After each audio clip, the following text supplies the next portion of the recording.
Today we're taking a deep dive into the history of one of the smaller sporting dogs, the Cocker Spaniel. Now this particular breed, and spaniels in general, have a long and vague history up until about the 1800s when breeders and fanciers started tracking pedigrees and refining the distinct characteristics that we see today. Now stick around for a few minutes and you'll find out how one of the most popular breeds was developed and what makes it different from the other spaniels.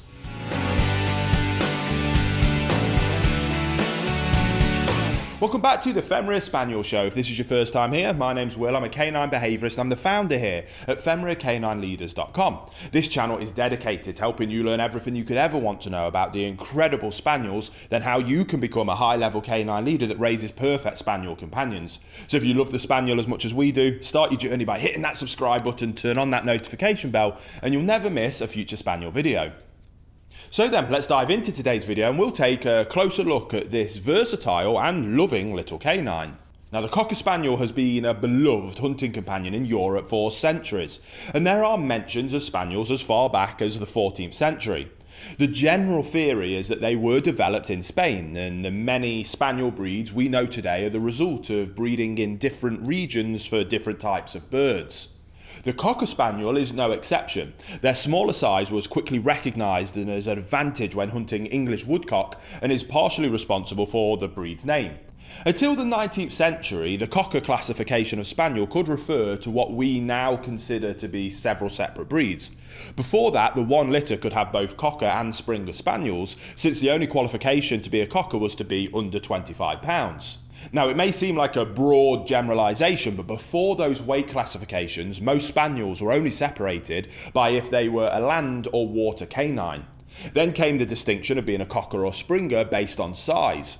The founding of the Kennel Club in 1873 is a massive reason that there are more specific breed standards today. At one point, the breeds we know today as the Norfolk Sussex and the Clumber Spaniels were all considered to simply be Cocker Spaniels.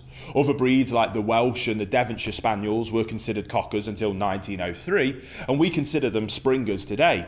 You can see how muddled the history of the entire branch of spaniels is, and it really doesn't stop there. Hey guys, very quickly, I just wanted to ask, are you following us over on Instagram? If you're not, there's two accounts that I would love for you to check out. The first one is our brand account, at Femra Canine Leaders, where you can see more about our industry-leading products that we create. If you're interested in following me personally, that's at I am Will Atherton, where you can see behind the scenes of me working with some of the most extreme behaviour cases in the world and what it takes to run these kind of YouTube channels. And maybe if you just want to be able to come over and chat with me, that's the place for you. So there'll be links down in the description box for both of our Instagram pages. I'd love for you to come and check them out, and hopefully we'll chat over there. Because today we have two versions of the Cocker Spaniel, the English Cocker and the American Cocker.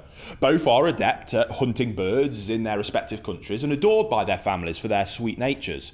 They are different enough in size and appearance to be considered distinct from each other, but their fantastic personalities pretty much remain the same. That's actually one thing that has stayed the same. The Spaniel temperament was not diluted or altered in the centuries they've been hunting and family companions for. The Cocker Spaniel is a favourite with so many people because of its smaller size, making it easier to care for them when it comes to their coats or travelling with them. They've always been prized hunting companions for their ability to seek out and startle game birds for hunters and then retire home for a quiet evening with the family. They have the energy and stamina to run across fields all day, but are surprisingly not a high energy breed that needs a lot of exercise, especially when they come back home. These easygoing and loving canines have been the perfect balance between sporting and family companions throughout their long history. Now, a few moments ago I mentioned an English and American version of the Cocker Spaniel today, but they do come from the same stock.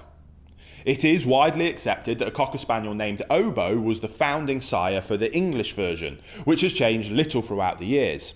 Here's where it gets a bit tangled up again, as the American line's founding sire was his son, Obo II, who was born and raised in the US. Now, Obo II was born in 1879, when the only qualification to be a Cocker was to be under 25 pounds.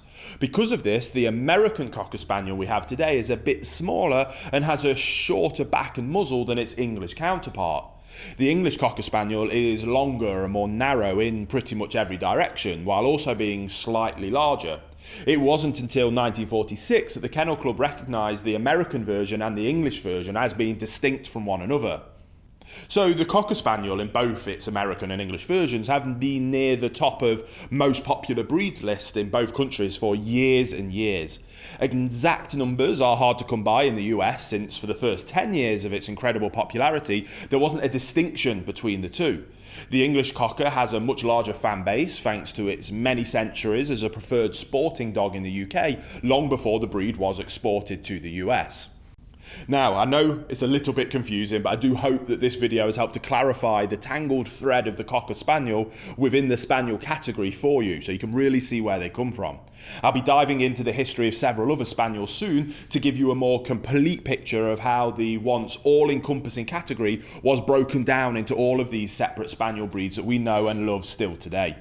So I hope you enjoyed that video. If you did, please give it a thumbs up, and remember, subscribe button and turn on that notification bell, as we've got 2 dedicated Spaniel videos coming to this channel every single week, and that way you will never miss a future video, because I cannot wait to speak to you again on the next episode of the Temperament Spaniel Show.